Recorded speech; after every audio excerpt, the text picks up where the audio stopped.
ఫుడ్‌తో తగ్గించుకోవచ్చు డయాబెటిస్ అని కొంతమంది ఈ మధ్య చెప్తున్నారు సార్. కానీ అవును. ఎలా తగ్గించుకోవాలి? ఏ ఫుడ్‌తో తగ్గించుకోవాలి? ఫర్ ఎగ్జాంపుల్ డయాబెటీస్ ఉన్న వాళ్ళల్లో 1 కేజీ బాడీ వెయిట్‌కి 0.8 గ్రామ్స్ ప్రోటీన్ అవసరం. ఫర్ ఎగ్జాంపుల్ ఇప్పుడు 50 కేజీలు ఉన్నారనుకోండి, వాళ్ళకి రోజుకి 40 గ్రాముల ప్రోటీన్ రావాలి. అది డయాబెటీస్ వాళ్ళకి సజెస్ట్ చేసినటువంటి అమౌంట్. ఇది ఎందుకు ప్రోటీన్ ఎక్కువగా ఉండాలి అని అంటే, ఇప్పుడు ప్రోటీన్ తీసుకోకుండా ఓన్లీ కార్బోహైడ్రేట్స్ అంటే అన్నమే తింటున్నారు అనుకోండి, అప్పుడు గ్లూకోజ్ లెవెల్స్ ఓ రేంజ్లో స్పైకప్ అయిపోతాయి. సో అలాంటి వాళ్ళకి ఉపయోగపడేటటువంటి ఒక సప్లిమెంట్ వచ్చేసి ఈ డయాగ్రాండ్. ఈ డయాగ్రాండ్ ముఖ్యంగా ఇది ఏ రకంగా మిగతా వాటితో పోలిస్తే డిఫరెంట్గా ఉంది అని మనం ఆలోచించాల్సి వస్తే, దీంట్లో 5 రకాల ప్రోటీన్ ఇచ్చినాం అనమాట.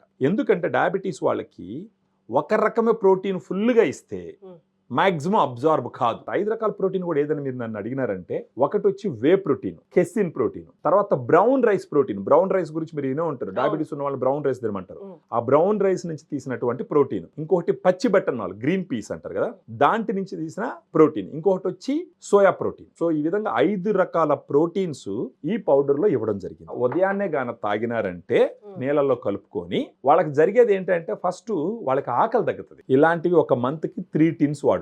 అంటే ఒక టిన్ వచ్చేసి 400 గ్రాములు. ఇది ఇలాంటిది ఒక నెలకు వచ్చేసి ఒక 3 టిన్నుల దాకా అవసరం పడుతుంది. నెలకు 3 టిన్నులు తీసుకొని వాళ్ళు దీన్ని తీసుకుంటూ మిగతా డిసిప్లిన్ కనుక పాటించినారంటే, ఖచ్చితంగా నాన్ డయాబెటిక్ పీపుల్ ఎలాగైతే లైఫ్ లీడ్ చేస్తున్నారో ఆ విధంగా లీడ్ చేసే అవకాశాలు చాలా మెండుగా ఉన్నాయన్నమాట.